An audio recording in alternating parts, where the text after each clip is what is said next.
Now let's take a look at what we learned and actually add some views programmatically to our practice project. As I've said before, all things that can be done in the interface builder can also be done in code. And this is an opportune time to show you how to add UI elements directly in code.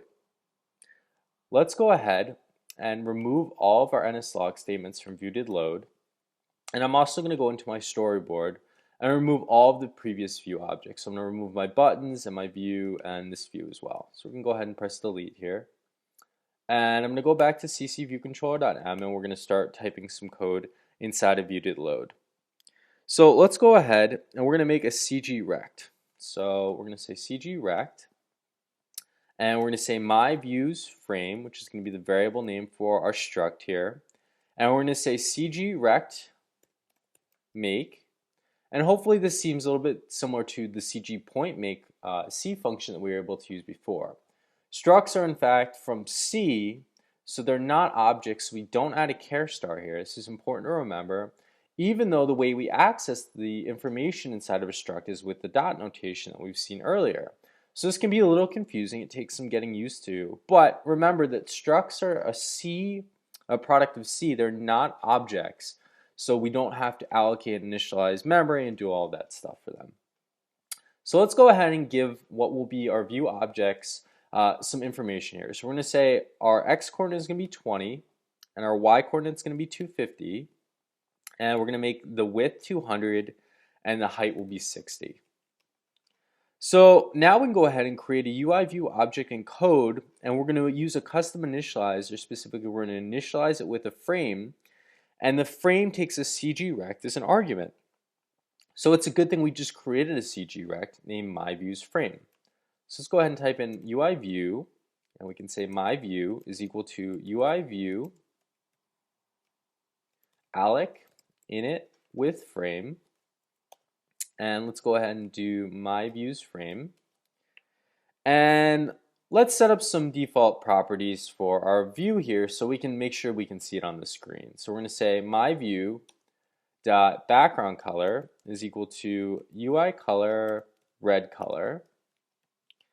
And we also need to add this view to our super view. Well, what is our super view? Well, it's the view, and all view controllers come with a view, and we can access this using the dot notation self.view. So we're going to say self.view, and we're going to add a view onto my view. So we're going to say add subview, and what are we going to add? Well, we're going to add my view to it. So let's just quickly go over what the steps were in order to add this view to my super view, specifically self.view. Well, the first thing we did was we created a CGRect, which is a type of struct called myViewsFrame, by invoking the C function CGRectMake, which takes 4 arguments: the x, y, width, and height. Then we were able to create a UIView object named myView, and we were able to allocate some memory and initialize it. And we used a custom initializer here. Specifically, we initialized it with a frame, which took a CGRect as its argument. And this allows us to initialize a view object with a size and an origin. Then we set up our view's background color. And how would we know all of the different attributes of a view? Well, if we were to take a look at our storyboard, and we were to select our view here, and we were able to select the attributes inspector, we'd be able to see all the different information we're able to set up for our attributes inspector. And anything we see here, we're also able to program in code. So we could do tag, we could also set user interaction to be disabled, yes or no. And we could also change a tint and make it opaque or not. There's a bunch of different things we could do. So that's how I knew I could access a background color. And if you're really curious, you could go into Help, Documentation, API Reference, and I've already gone ahead and selected UIView, but we see that we have access to quite a few different properties like background color. Should my view be hidden? Is there a tint color associated with this? Should it clip to bounds?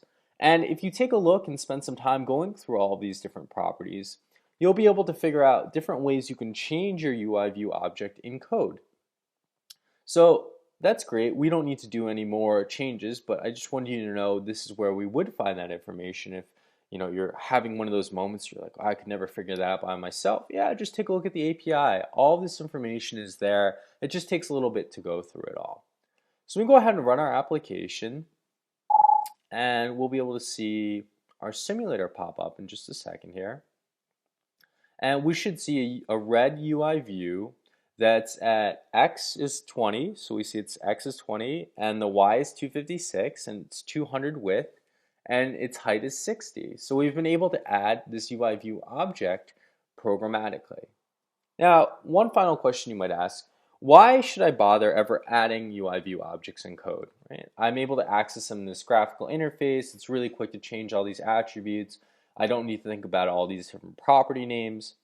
Well, there's a few reasons, but chief among them is many projects at the production level are often done completely in code, or they make a minimal use of view files. So knowing how to do this is super helpful if you plan on continuing this in the long run.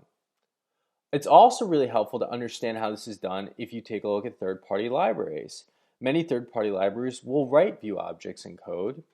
And finally, even if you do most of your graphical interface in Storyboard, you may want to create view objects dynamically in code. So knowing this process and understanding what in fact Storyboard is doing is super helpful in terms of understanding how the computer application is working and how these view objects are in fact being added.